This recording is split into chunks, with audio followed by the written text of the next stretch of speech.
안녕하십니까. 오늘은 스마트 농업 두 번째 시간 디자인과 사물 인터넷에 대하여 말씀드리겠습니다. 진정한 스마트 농업은 주변 환경 및 생태계 중심 디자인으로 옮겨가야 한다고 생각하고 있습니다. 디자인이라는 것은 우리 삶과 밀접한 모든 것에 연관이 있습니다. 우리 주변에는 디자인이 아닌 것들이 없습니다. 그러나 정작 농업 분야에는 기계적, 그 다음에 편리한 도구 중심의 디자인만 보편화되어 있습니다. 미래의 농업은 환경 중심의 디자인이 큰 비중을 차지해야 합니다. 농업 환경의 중요성은 수치적으로 말씀드리지 않아도 보존이라는 큰 틀을 차지하고 있습니다. 그러면 스마트 농업에서 디자인의 범위를 생각해 볼 때입니다.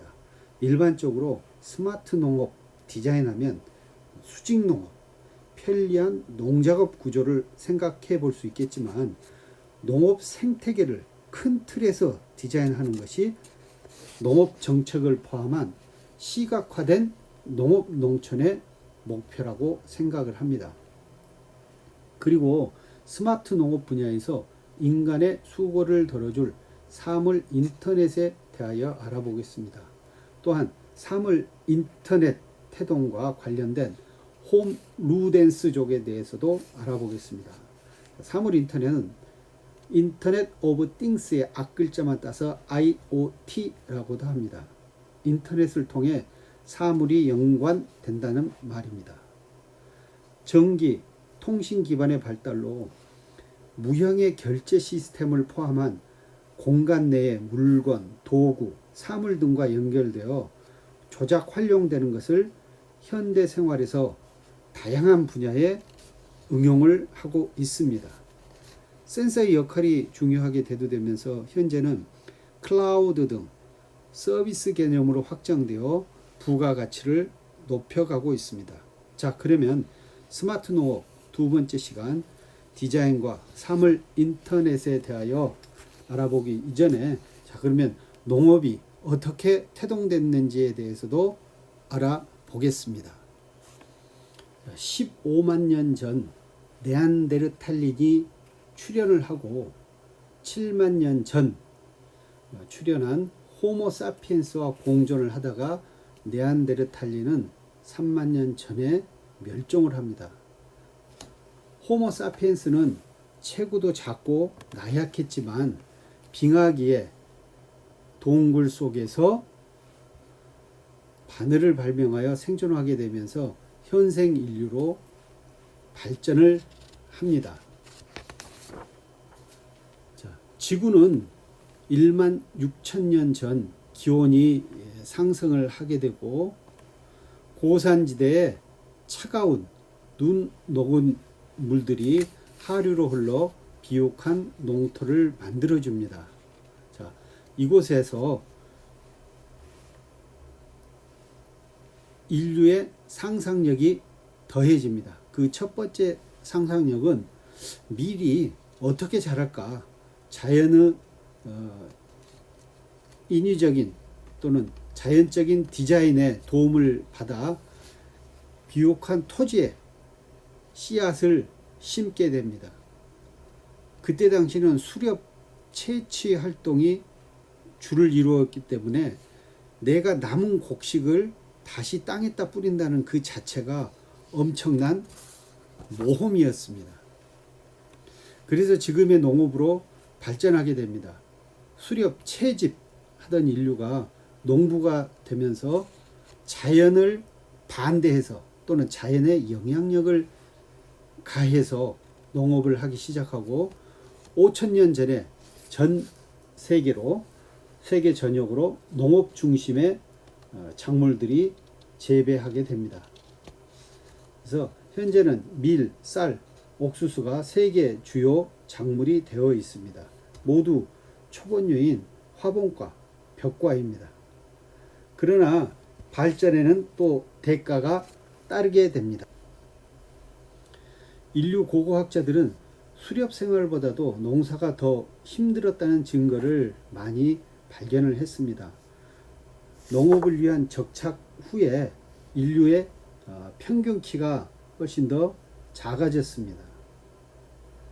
식량을 얻기 위해서 불편한 고된 작업들에 의하여 남자는 평균 키가 177에서 167cm로, 여자의 평균 키는 159에서 154cm로 작아집니다.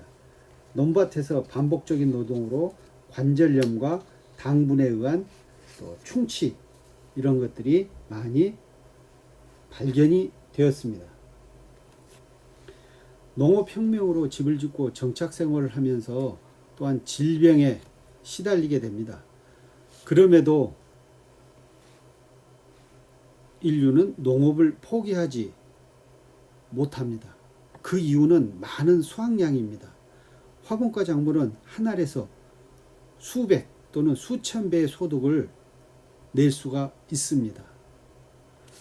그래서 이러한 소득은 부의 창출로 이루어지게 되고, 수확량이 남아도는 이런 작물을 농부는 물물교환, 물품의 거래, 상인 또는 수공업, 이런 것들을 발전시키고 조직화된 사회를 만들어서 성직자 등 다양한 직업이 생기면서 빈부의 격차가 생기기 시작합니다. 이때 다양한 농산업 도구들이 만들어지고 효율적인 주거 공간이 디자인되기 시작했습니다. 그러나 비옥한 토지 또는 농토 지역에서 하천이 범람을 한다든지 또는 기후가 안 좋아서 한해 농사를 망쳐 궁핍해지는 경우가 많이 생기는데, 이를 치수사업을 통해서 농토를 다시 인공적으로 개량 또는 디자인해서 농업의 환경적 구조를 다시 변화시키기 시작합니다. 고대 중국의 황하강 유역에서는 수로망을 건설을 하고 첫 하왕조의 시대가 열리기도 합니다. 이러한 모든 것들이 인류의 생존을 위한 환경의 이용과 변화로 끊임없이, 현재 농업은 생존 중심에서 삶의 질 향상의 수단으로 지속적으로 발전을 할 것입니다. 여기에 농업의 디자인이 필요합니다.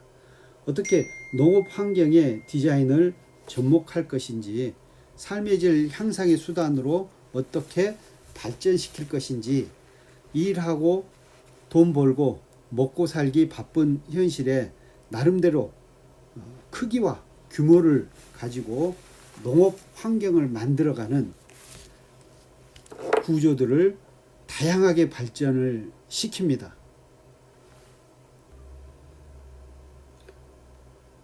현재 농업은 생존 중심에서 삶의 질 향상의 수단으로 지속적으로 발전을 하고 있습니다. 여기에 농업의 디자인이 필요합니다. 어떻게 농업 환경의 디자인을 접목할 것인가, 삶의 질 향상의 수단으로 어떻게 발전시킬 것인가, 일하고 돈 벌고 먹고 살기 바쁜 현실에 나름대로 크기와 규모로 농업 환경을 만들어가는 시스템을 한번 소개할까 합니다. 스마트 농업으로 편하게 농사를 짓는 것 같아도 다양한 지식과 디자인을 구상을 해야 됩니다. 여기에 100이라는 규모의 토지 또는 농지를 갖고 있는 농업인이 100이라는 규모의 면적 또는 규모에서 최대한의 소득을 얻기 위해 노력할 것입니다. 그것도 1년 내내 땀을 흘려 일을 할 것입니다. 소득이 별로 안 될 것을 알고 있지만 실제적으로 다른 방법이 없어 지속적으로 일을 하게 됩니다. 그 결과 소득이 별로 안 됨을 깨닫기까지는 긴 시간이 필요하지 않습니다. 당장의 수확물이 잘 팔리지 않으면 크게 낙담을 하고, 그리고 다시 고소득 작목을 찾게 됩니다. 여기서 내가 전업 소득 농업인지 또는 부업으로 소득을 올리는 농업인인지는 중요하지 않습니다. 작게는 내 농지의 디자인이 어떻게 이루어져 있는지, 아니면 앞으로 내가 어떻게 디자인할 것인지가 중요합니다. 자, 개인 농장에 한해서 소규모의 디자인을 하는, 내 농장을 시스템화시키고 디자인하는 것에 대하여 포인트 3가지를 말씀을 드리겠습니다.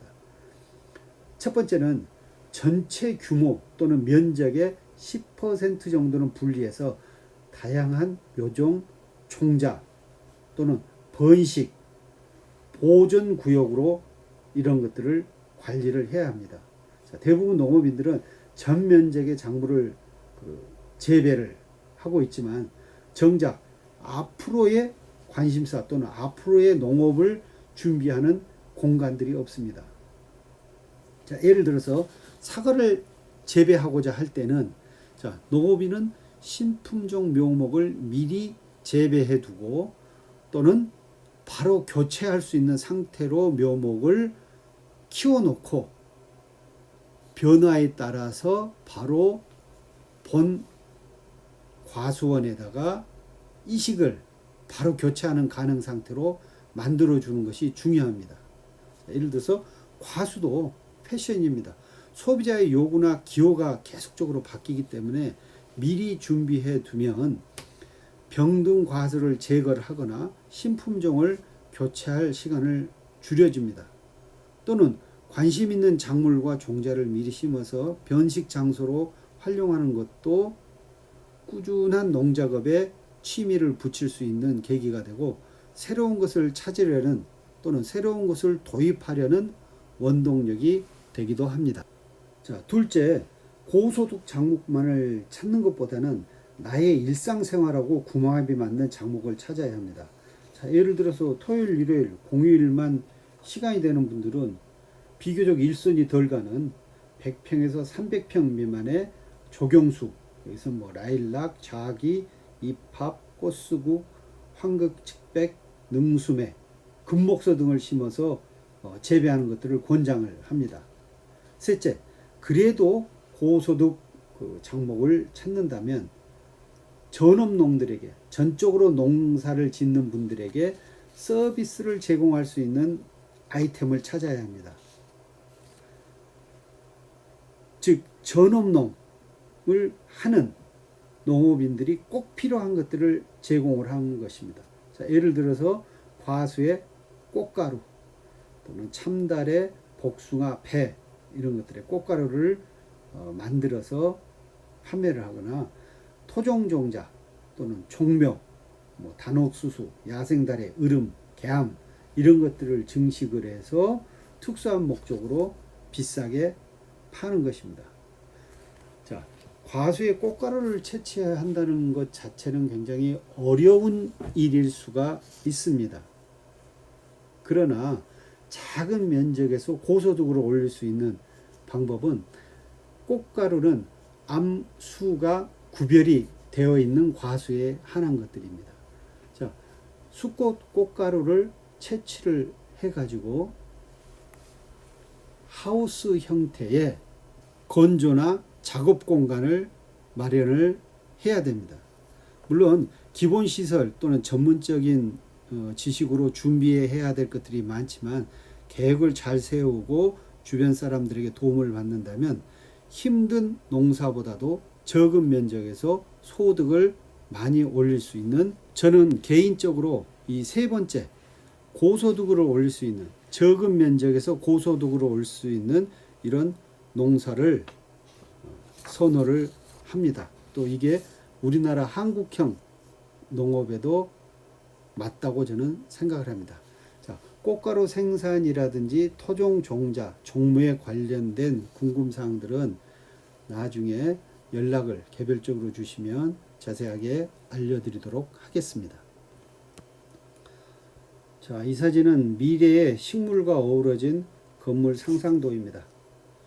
자, 평면의 드넓은 자연환경에서 자라는 식물들을 이렇게 인공적인 채광 기술을 통해서 상상을 해보았습니다. 자, 공간의 효율적인 이용을 강조를 한다면 이런 수직형 녹지대 농장을 만드는 것이 좋습니다. 그러나 이런 농장을 만들기 위해서 얼마만큼의 자원이 또 필요할지는 또 상상이 안 됩니다. 그러나 현재 식물 공장에서는 수직 디자인 농업이 대세입니다. 현재 스마트 농업은 재배 생산 공간의 효율적 이용 중심의 농업으로 발전을 하고 있습니다. 또는 좁은 공간에서 회전식 농장이 디자인되고 있습니다. 여러분들은 스마트 농업하면 생각나는 것들이 있습니까? 대단히 식물 공장, 자동화 시설, 제어되는 환경, 공간의 효율적인 이용, 드론 또는 편하게 일하는 구조, 이런 것들을 생각해 볼 수 있습니다. 저는 일단 지형 지물을 활용을 한 친환경 스마트한 디자인이 필요하다고 생각을 합니다. 그럼 어떤 것들이 지형 지물을 활용한 친환경 스마트 디자인일까요? 한번 여러 가지로 생각을 해 보았습니다. 자, 이 디자인은 나무가 사라진 곳에 빠른 시간에 녹색 공간을 채워가는 디자인입니다. 자, 이 사진은 디자인을 현장에 적용한 사진입니다. 또 이 사진은 관목 유실수를 도심에서 개인적으로 재배하는 그런 사진입니다. 근데 가로등과 조명이 조금은 방해될 것 같습니다. 현재 귀농, 귀촌 이 사업은 거주 지역, 그 다음에 농작업 지역, 이것을 인근에 배치를 해서 토지를 개발하는 모형입니다. 자, 전원 생활을 하면서 일주일 중에 3일 정도를 일을 하고 4일은 여가 생활을 즐기는 형태로 디자인되어 가고 있습니다. 생산물은 영농조합을 구성을 해서 공동 판매하는 구조입니다. 자, 농업을 디자인해서 스마트한 농업으로 새롭게 만들어지는 또 세상을 상상해 봅니다. 여러분은 어떤 형태의 디자인된 환경에서 삶을 누리고 싶으십니까? 여러분들의 상상력이 스마트 농업을 만나 새롭게 디자인될 수가 있습니다. 귀농을 하신 분들이 마을 분들과 친화되어서 서로 도움을 주고받고 안전하게 정착을 하는데 최소 2년 정도, 그리고 4인 가족 기준으로 한 5억 정도가 소요가 됩니다. 물론 집이 있으면 그 비용이 조금 줄어들겠지만 적은 비용은 아닙니다. 그러나 꿈꿔왔던 여유로운 삶을 느끼기에는 뭔가 좀 부족합니다. 먹고 살기는 하겠지만 은퇴 자금을 마련하기에는 만만치 않은 게 농촌의 현실입니다. 자, 자본이 있으신 분들은 투자를 해서 대단히 스마트 농업을 시도하지만 대부분의 사람들은 수억 대의 부담으로 추진하기 어려운 현실입니다.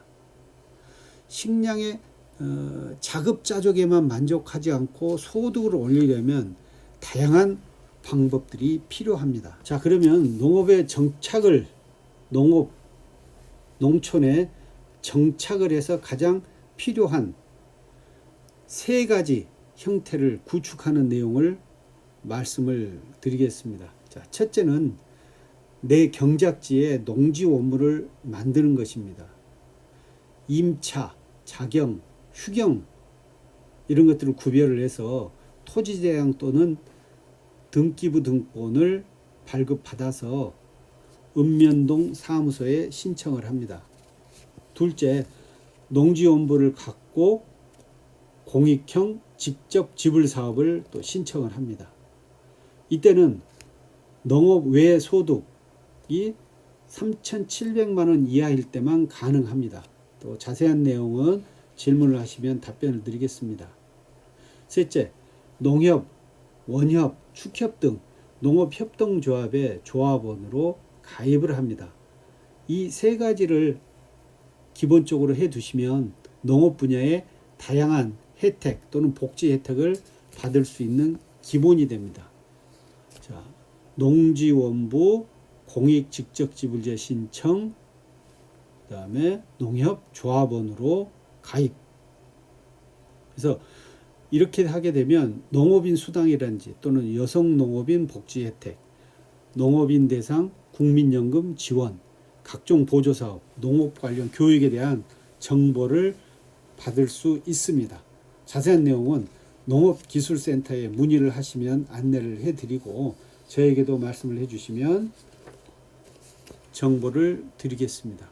또는 농업기술센터에서는 농업인 신문 또는 연구와 지도 이런 농업 관련 전문 책자나 신문을 주기적으로 무료로 받을 수 있습니다.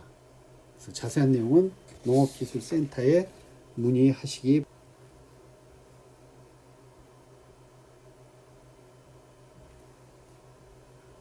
대부분 도시에 사는 분들은 평생 쓰지 않고 모아도 여유 없이 이렇게 살고 싶지는 않습니다. 비싼 집을 살 돈도 없지만 공기가 별로 좋지 않아 별로 살고 싶은 마음도 없습니다. 현재 일본 도쿄에서는 대부분의 시민들이 캐나다로 이민을 하는 것을 희망한다는 뉴스를 본 적이 있습니다. 이제는 물질적인 이익보다는 인생을 쾌적한 환경에서 보내려는 인식들이 많아지고 있습니다. 그래도 상상 속의 미래의 도시 일부에는 농축임 해산물 생산 공장이 있어야 인류가 생존을 하지 않을까 생각해 봅니다.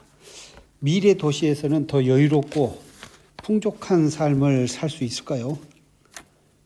상상은 잘 안 되지만 한 가지 확실한 것은 먹지 않고는 살 수 없다는 것입니다.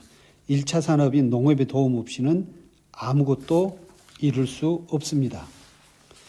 달 기지나 화성 식민지 건설에서도 마찬가지입니다. 넓은 의미에서의 농업 디자인은 농업의 환경, 생태적 구조를 이해하고 재배 방식을 다양하게 적용하는 데 있습니다. 인류가 우주로 가기 위해 준비를 하는 것도 마찬가지입니다. 생태계를 이해하는 스마트 농업이 되어야 하는데 수조 속의 물고기를 생각해 보겠습니다. 공기와 물을 매번 갈아주고 청소를 해주는 어항을 생각하면 몇 주 정도 관리하다가 이내 지칠 것입니다. 그러나 물고기의 배설물과 남은 사료를 치워주는 다슬기를 놓고 수초를 기르고 물고기의 적정한 개체를 관리하기 위한 포식자인 가재를 넣어주면 폐쇄 공간에서도 순환적인 생태계가 유지되어 어항 속의 물을 자주 갈아주지 않아도 될 것입니다. 현재 대부분의 스마트 농업에서 사용되고 있는 양액은 농지 바닥이나 하천으로 버려집니다. 그러나 법적으로 폐양액에 대한 처리 기준들이 아직은 미약합니다. 그래서 농촌 현실은 좀 열악하기 때문에 종합시설을 부담하기에는 비용적인 문제와 재배자들의 환경에 대한 인식이 아직도 많이 부족한 상황입니다.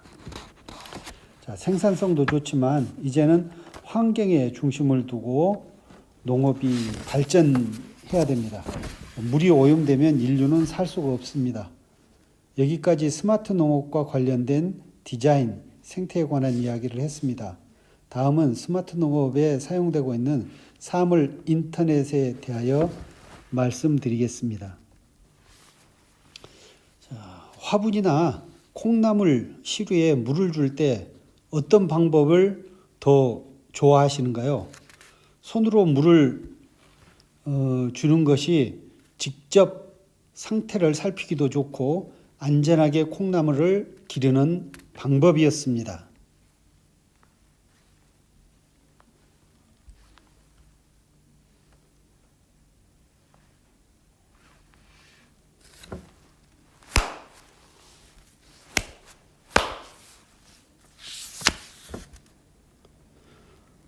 화분이나 콩나물 시루에 물을 줄 때 어떤 방법이 더 좋으신가요? 손으로 물을 주는 것이 직접 상태를 살피기도 좋고 안전하게 콩나물을 기르는 방법이었습니다. 지금도 집에서 콩나물을 기르는 방법입니다.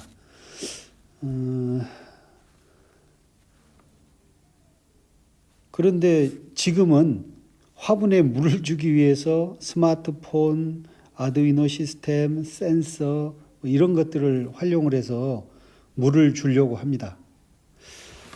앞으로의 농업이 이런 쪽으로 지금 발전해 가고 있습니다. 실제적으로 여러분들과 함께 아두이노를 활용을 해서 수분 자동 공급 사물 인터넷을 직접 만들어 보는 그런 실습을 해야 되는데 날을 잡아서 언제 한번 해보면 좋겠습니다. 자, 사물 인터넷이 만들어지는 과정 중에서 인간의 본성의 일부 중에 호모 루덴스라는 용어를 사용을 합니다. 과거 학교에서 우리는 인간의 본성에 대해서 공부를 할 때 맹자의 성선설, 순자의 성악설 이런 것들에 대해서 시험을 많이 보았던 것이 생각이 납니다. 선과 악을 나누는 인간의 본성만 있는 줄 알았는데 호모 루덴스라는 용어를 또 사용을 하게 됩니다. 호모 루덴스라는 것은 인간은 유희, 놀이를 즐길 줄 아는 본성이 있다. 그래서 루덴스라는 단어의 뜻은 유희, 놀이라는 뜻입니다. 호모 루덴스는 네덜란드 문화사회학자인 하위징하가 1938년 발표한 저서 호모 루덴스, 유희에서 문화의 기원을 찾는다라는 곳에서 시작이 됐습니다. 그래서 인간의 본질을 유희라는 점에서 파악하는 인간관을 말합니다. 호모 사피엔스에 내재되어 있는 유희, 즐기는 인간의 본성을 지칭을 하는 말로 사용되고 있습니다. 이것은 홈과 유희, 루덴스가 합쳐진 신조어로 멀리 집 밖으로 나가지 않고 집에서 여가를 보내는 사람들을 가리키는 용어로 홈 루덴스라고도 이야기합니다. 컴퓨터에서 세상을 접속하기도 하고 유희를 즐긴다는 뜻으로 확장되어 사용됩니다. 이런 홈 루덴스족을 대상으로 하는 사업이 활발하게 이루어지고 있고 배달 서비스도 이러한 한 부분입니다. 그리고 무엇인가 편리하게 자동적으로 돌아가게 만들어내는 것을 즐기기 시작하고 지금 현재 굳이 만들어지지 않아도 되는 것들에 집착을 하고 인간은 새로운 것들을 계속해서 만들어냅니다. 아마 농업도 이런 방향으로 나아갈 것입니다. 과거 간행재배에서 충분한 농업 형태를 스마트 농업이라는 것으로 발전시키고 있습니다. 자, 그럼 이 스마트라는 단어는 어떻게 사용되어 있는지 알아보겠습니다. 자, 1964년부터 1966년 하버드 대학 에이켄 계산연구소에 있었던 솔턴이라는 그 연구사가 중심이 되어서 개발한 IBM 컴퓨터에 그 다양한 정보들이 들어가게 됩니다. 그래서 이 컴퓨터에 들어가 있는 정보를 어떻게 쉽게 찾아낼 수 있는가?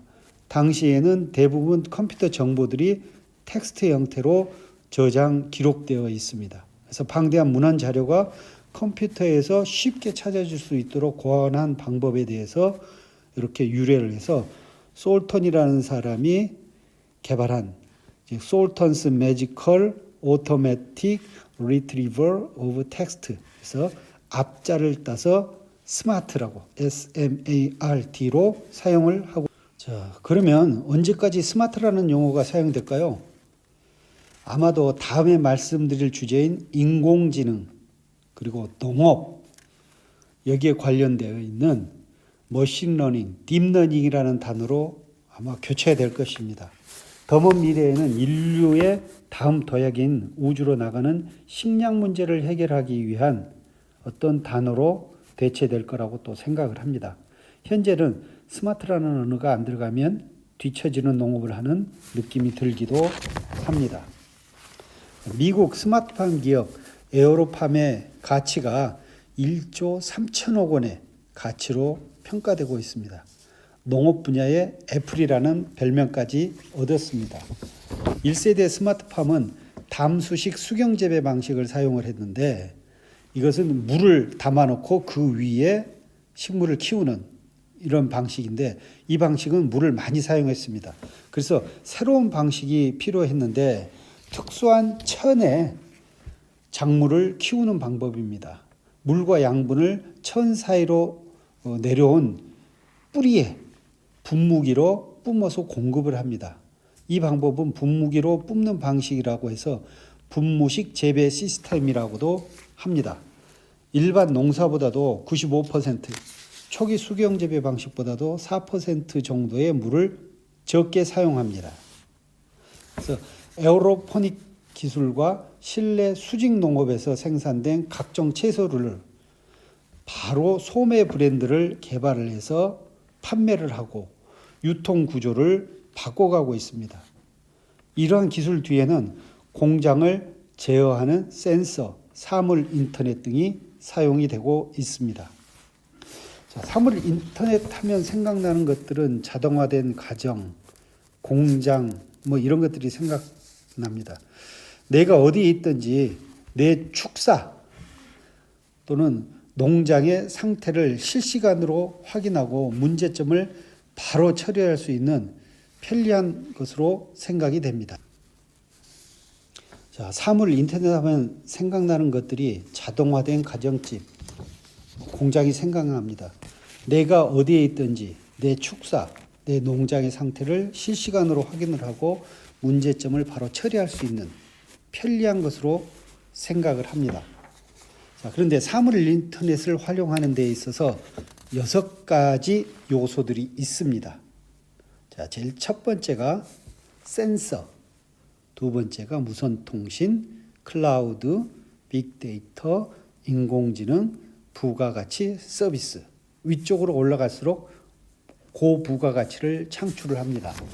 자, 10년 전만 해도 센서만으로도 비싼 가격에 판매가 되고 센서에서 감지되는 측정값을 유용하게 사용을 했습니다. 지금은 무선 통신과 하드웨어가 필요 없는 저장 공간을 농업 분야에 제공을 해주고 그 안에 빅데이터가 축적되고 또 이를 인공지능 프로그램으로 학습시켜 새로운 부가가치를 창출하고 있습니다. 자, 인공지능과 농업에 대해서는 마지막 시간에 설명을 드리도록 하겠습니다. 자, 사물 인터넷을 구성하는 센서는 환경 데이터를 수집해서 기록하는 가장 일반적인 장치로 스마트 농업에서 값싸게 가장 많이 사용되는 장치입니다. 그러나 시설 재배, 스마트 농장에서 화재, 연기 감지 센서를 부착하는 것은 흔치 않습니다. 시설지 대부분이 화재에 취약하게 디자인되어 있고 소화기가 없는 곳이 대부분입니다. 자, 센서는 물리 화학적 신호를 전기 신호로 바꾸어 크기를 검출하거나 기록 저장하는 부품이나 기구들입니다. 여기에서는 조금 확대를 해서 보여드리면 이 아두이노 37종 센서 모듈을 인터넷에서 한 22,000원 정도에 판매를 합니다. 자, 이런 센서들에서는 다양하게 고감도 소리를 감축해내는 센서, 그다음에 노크 센서, 불꽃 감지 센서, 기울기 센서, 충격 감지 센서, 이런 것들이 다양하게 저렴한 가격으로 구입을 해서 실제적으로 이 센서들이 어떻게 작동되고 작동되는 값을 아두이노를 통해서 조절을 하고 제어를 할 수 있는 이런 것들이 아주 값싸게 인터넷에서 판매되고 있습니다. 그래서 스마트 농업을 실천하기 위해서는 아두이노 활용 방법을 배울 필요가 있습니다. 또 이러한 센서들은 체험 및 학습을 위한 것이기 때문에 내구성은 좀 떨어진다는 단점이 있습니다. 그러나 원리를 이해하는데 스마트팜 원리나 센서의 원리를 이용하는데 꼭 한번 조작해 볼 필요가 있습니다. 그리고 이 부분은 별도의 교육이 필요한 부분입니다. 자, 다양한 센서 중 가장 많이 사용되는 온도 센서에 대해서 알아보겠습니다. 온도 센서는 이 측정된 값을 전기 신호로 변환을 해주는데, 자, 온도 센서의 종류에는 접촉식과 비접촉식이 있습니다. 그래서 이 접촉식에는 열전대 방식, 금속 온도 측정 저항체, 서머스터, IC 온도 센서, 자기 온도 센서. 비접촉 방식에는 서모파일, 초전형 온도 센서가 있습니다.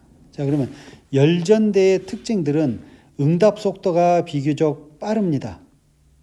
그리고 적절한 그 온도를 산정하기가 쉽고 0도에서 2900도까지 온도를 측정하는 데 사용을 합니다. 자, 온도가 열에 따른 전기력으로 검출되기 때문에 측정, 조절, 증폭, 제어, 변환 등이 정보 처리에 아주 용이합니다. 그리고 다른 센서들에 비해서 가격이 저렴한 게 특징입니다.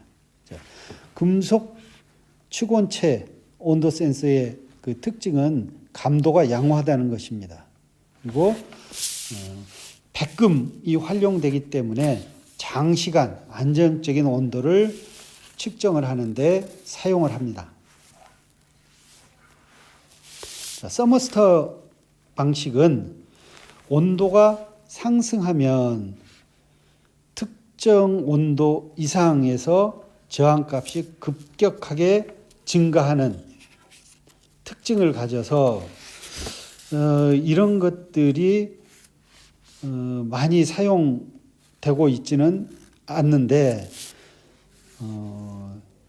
특정 단순 온도 측정에 이 서머스터 방식이 많이 사용이 됩니다. 그래서 온도 상승에 따른 여러 가지 방식이 있습니다. 자, 다음은 흔하게 많이 사용되는 IC 칩에 의한 온도 센서입니다. 그래서 신호 회로하고 온도를 측정하는 부위가 일체화되어 있어서 사용하기 아주 편리한데, 이런 것들은 특정 좁은 범위의 온도를 측정할 때 많이 사용을 하고 스마트팜에 많이 사용이 되는 온도 센서의 형태입니다. 자, 그다음에 자기 온도 센서가 있는데 이것은 자동차나 에어컨, 복사기 등의 각종 기기의 습도 또는 과열 감시용으로 사용이 됩니다. 아주 취급이 간편하기 때문에 다양한 전자기기 또는 전자 부품 소재로 많이 사용이 됩니다. 자, 이러한 센서들은 현재 인터넷에서 많이 판매가 되는데, 자, 센서의 종류들을 이렇게 쭉 보면 가속, 압력, 터치, 회전, 음성, 초음파, 연기, 그다음에 근접, 또 사물 인터넷 관련 각종 온습도 센서, 그다음에 자외선이라든지 환경음 또는 미세먼지를 감지하는 이런 센서들, 이런 것들이 다양하게 인터넷에서 판매가 되고 있고, 오존가스 감지 센서는 한번 보면 개당 한 26,000원 정도에 판매가 되고 있습니다. 그래서 인터넷에서 다양한 형태의 센서들이 판매가 되고 있습니다.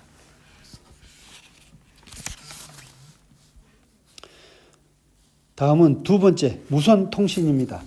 자, 맥스웰이 전자기파의 존재를 이론적으로 알아내고 1863년 헤르츠에 의해서 전자기파의 존재가 밝혀지고, 이걸 바탕으로 무선 통신이 발달을 하게 됩니다. 전 시간에 전기의 생성 원리에 대해서 말씀을 드렸는데, 거기에서 연장이 되는 게, 더 연장돼서 발달한 게 이 무선 통신입니다.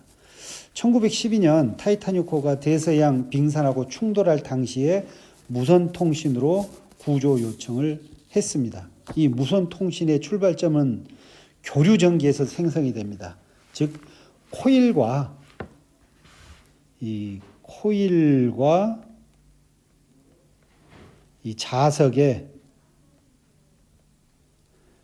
회전 운동으로 해서 생성되는데, 교류 전기에서 생성되는 전자기파, 그다음에 자기파, 이 상호작용에 의해서 만들어집니다.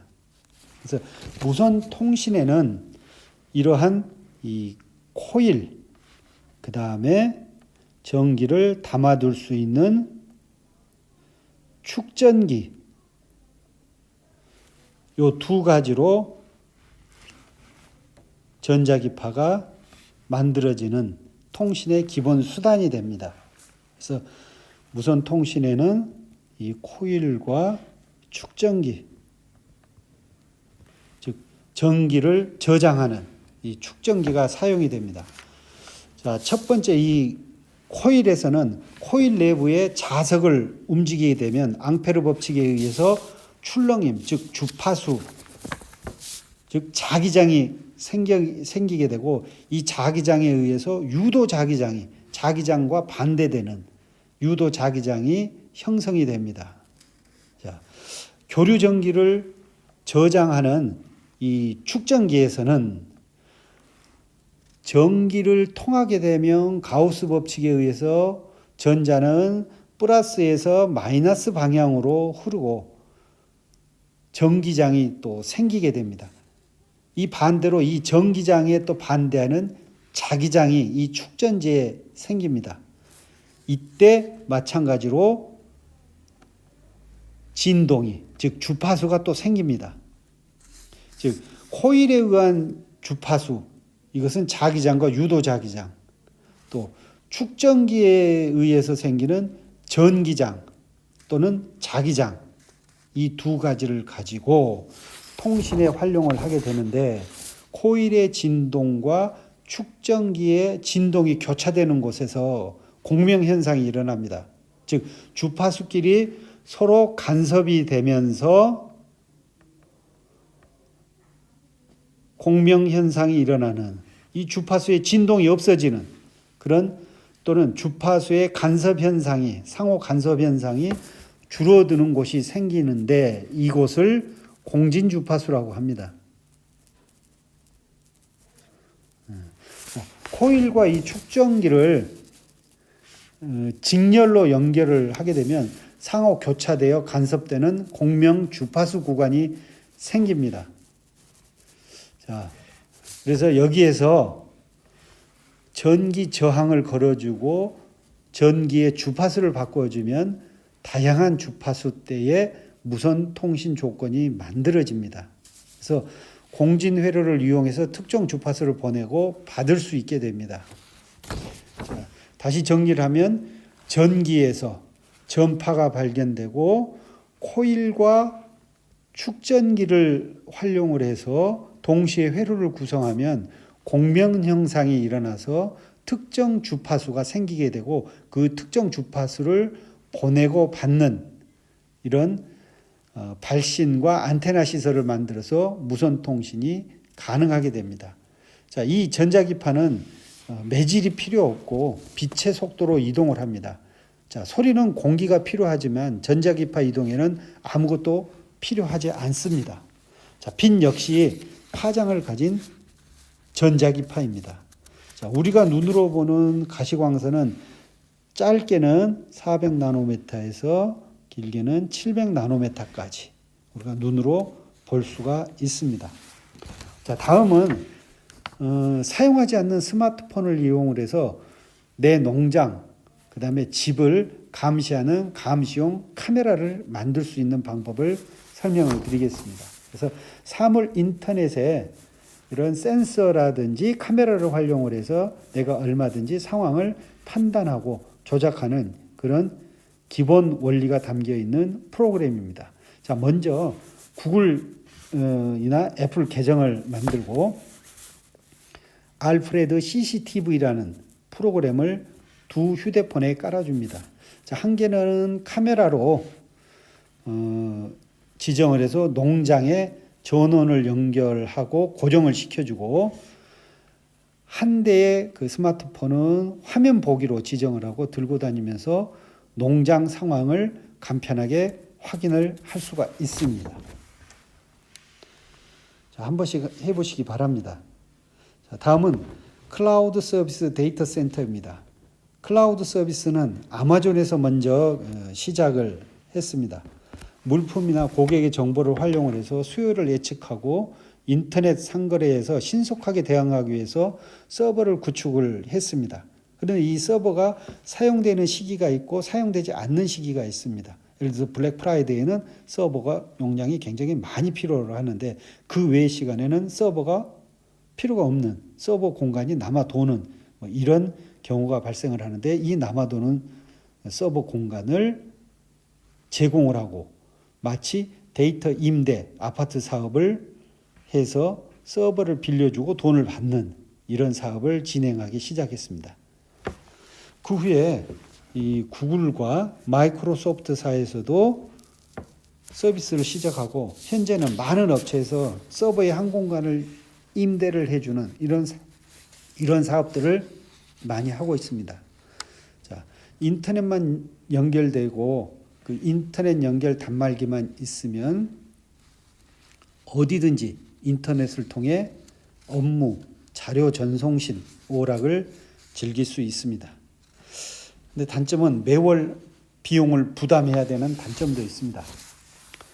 그러나 대용량의 저장 공간을 필요로 하는 경우에는 고가의 장비를 사지 않고도 저렴한 유지 비용으로 활용을 할 수 있는 점도 있습니다.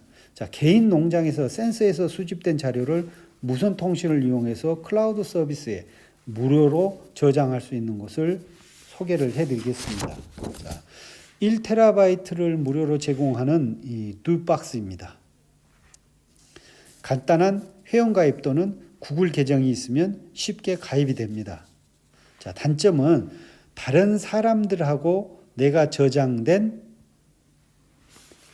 자료가 공유가 안 되고 4GB 단위로 저장이 된다는 것입니다. 한꺼번에 20기가, 30기가의 자료가 한꺼번에 전송되지는 않습니다. 자, 그 다음에 가장 많이 사용을 하는 게 네이버 클라우드 서비스입니다. 여기는 30GB를 무료로 제공하는데 이메일이나 이런 것을 통해서 내가 올린 자료를 공유가 가능합니다. 자, 클라우드 서비스의 단점은 매월 비용을 지불해야 되고 데이터 관리가 체계적으로 되어 있어 한 번 사용하게 되면 다른 데이터 관리를 사용하지를 못합니다. 즉 너무 편리하기 때문입니다. 가장 큰 단점은 데이터 보안입니다. 핵심 기술을 남의 손에 보관할 수는 없는 경우죠. 그래서 핵심 기술에 대한 안전한 보관 또는 공공 데이터들은 신중하게 지금 검토하고 있는 분야입니다. 다음은 사물 인터넷에서 고부가가치에 해당되는 빅데이터입니다. 자, 빅데이터는 상대적인 개념으로 감당하기 어려운 정도의 데이터를 말하지만 정확한 규모는 정해지지 않습니다. 자, 빅데이터의 특징은 대량 발생하고 순간적으로 발생하고 다양하게 비정형의 자료들이 있다는 것입니다. 정형화되지 않는 자료들. 그래서 대량 발생을 한다. 그래서 볼륨, 양이 크다. 순식간에 발생을 한다. 벨로시티. 다양한 비정형의 자료들이다. 버라이어티하다. 그래서 VVV를 빅데이터라고도 말합니다. 자, 매일 카톡, 인스타그램, 구글 또는 스마트폰 내비게이션이 공짜인 이유는 이러한 빅데이터를 수집을 해서 온라인 마케팅에 활용하게 됩니다. 자, 우리는 하루 일과를 스마트폰에서 시작을 하는데 모든 개인의 데이터가 통신회사를 통해서 저장되고 활용되고 있습니다. 카톡 사용 빈도와 연관된 사람을 분석을 해서 인간관계를 파악하기도 하고 연령대별 마케팅 자료로도 활용합니다. 구글에서는 지역별 검색 패턴을 분석을 해서 독감이라든지 코로나 발생 정도를 질병본부보다도 더 빨리 알아내기도 합니다. 자, 여기에는 다양한 분석 도구들이 있습니다. 그래서 이 분석 도구들에 대해서는 다음 시간에 또 설명을 드리고 빅데이터에 관련된 자세한 내용들을 다음에 열거를 해놨습니다. 그래서 다음 시간에는 빅데이터와 분석에 대한 내용을 말씀을 드리겠습니다.